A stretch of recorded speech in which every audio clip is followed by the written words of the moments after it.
La vieille tradition des sommets Est-Ouest à Helsinki, c'est une tradition qui remonte à la guerre froide. En cas de friture sur la ligne, présidents américains et russes se donnent rendez-vous à Helsinki. Et, lundi, la capitale finlandaise accueille Donald Trump et Vladimir Poutine.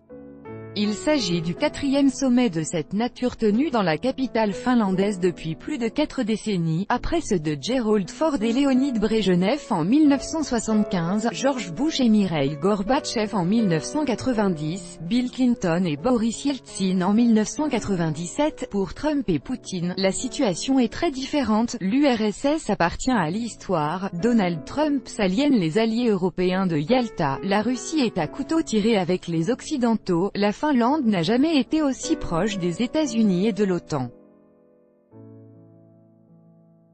La rencontre entre les présidents américains et russes, au lendemain de la finale du mondial de 0-1-8 organisée avec succès par la Russie, vise à réchauffer des relations plus dégradées que jamais depuis des décennies. À 3 heures de train de l'ancienne capitale des Tsars, mais aussi à 1 heure d'avion des pays baltes, membres de l'OTAN, Helsinki, véritable nid d'espions à partir des années 1950, a servi à de multiples reprises de terrain neutre aux dirigeants américains et soviétiques, puis russes. La Finlande offrait ses bons offices durant la guerre froide. Sa neutralité consistait à jeter des ponts entre Est et Ouest, et marquer sa neutralité dans les relations entre grandes puissances, rappelle pour l'AFP Terra Tilikainen, directrice de l'Institut finlandais des affaires internationales.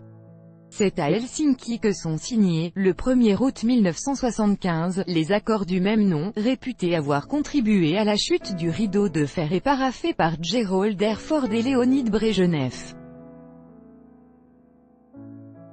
Le texte impose aux grandes puissances de respecter les frontières de 1945, telles que Roosevelt, Staline et Churchill les ont tracées à Yalta. Il évoque aussi, pour la première fois, les droits de l'homme, une pierre dans le jardin de Moscou dont les geôles débordent de dissidents. Rôle dans la désescalade, les présidents américains Donald Trump et russe Vladimir Poutine doivent tenir leur premier sommet bilatéral lundi 16 juillet 2018 à Helsinki.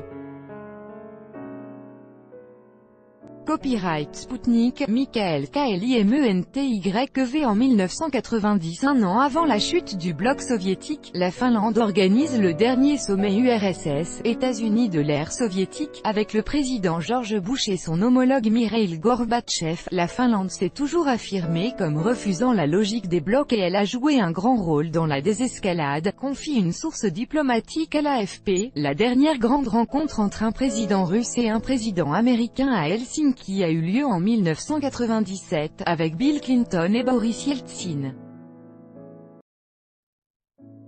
Ce sommet s'est soldé par plusieurs avancées, notamment le contrôle des armements et l'ouverture de l'OTAN aux anciens satellites de l'Union soviétique. La donne géopolitique en Finlande a depuis radicalement changé, après avoir été suédoise pendant 6 siècles, jusqu'en 1809, puis grand-duché russe, jusqu'en 1917, la Finlande a dû affronter l'armée rouge pendant l'hiver 1939 à 1940, puis de juin 1941 à septembre 1944, une fois définitivement libérée du joug soviétique, elle est restée soucieuse de ne pas réveiller l'ogre russe. Les dirigeants finlandais se sont abstenus de toute critique publique pendant la guerre froide, une réserve théorisée sous le terme de « finlandisation ». Aussi, dès l'effondrement de l'URSS, le pays s'empresse-t-il de se tourner vers l'Ouest, adhérant en 1995 à l'UE.